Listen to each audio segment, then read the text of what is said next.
3:30 with number 21 Missouri, who's 6-1, showing number 15 Alabama, who's 5-2. Alabama favored by 16 points on ABC. Brady Cook has gone 130 of 206, thrown for 1,545 yards, 7 touchdowns, 1 interception.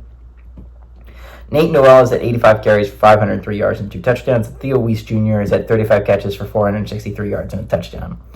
Jalen Milroe has gone 121 of 177, thrown for 1,722 yards, 13 touchdowns, 6 interceptions. Jam Miller's had 63 carries for 402 yards on the ground and 5 touchdowns, and Ryan Williams had 31 catches for 649 yards and 7 touchdowns. Alabama is 5-2 against Missouri all time. Last 5 games have gone to Bama from 1978 to 2020. Missouri has not beaten Bama since 1975.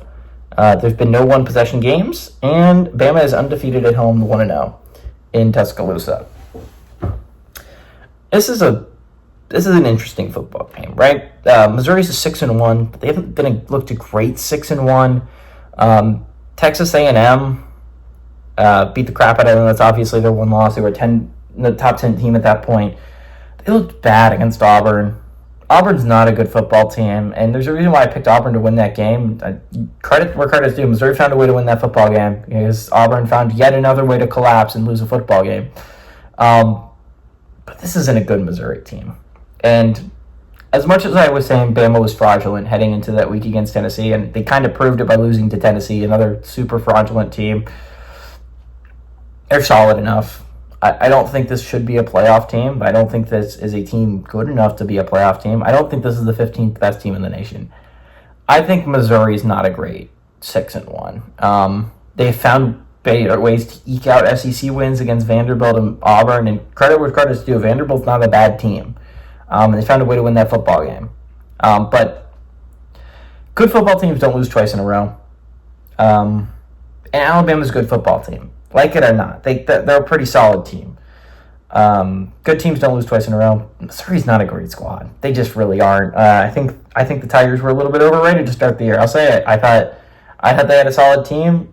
Brady Cook has not looked like he did last year. They haven't had the offense that they had last year, and the defense has been lackluster to say the very least. Alabama's defense honestly has not played that well either. I'll say it. And Jalen Milroe's made some big time mistakes. He's not on. There's some blame to go to Jalen Milroe, but Alabama is a significantly better football team. This game honestly should not be close. I don't expect this game to be all that close. I don't think Missouri is a great football team, and I think they're going on a road against the Alabama team that, well, I don't think is great, is a solid enough team. And I don't think they lose twice in a row. I don't think they drop 2 in a row. And I think Missouri's about to run into that. And Missouri's about to get eliminated from playoff contention. Give me Bama to win at home and honestly cover the 16-point spread. This should not be close.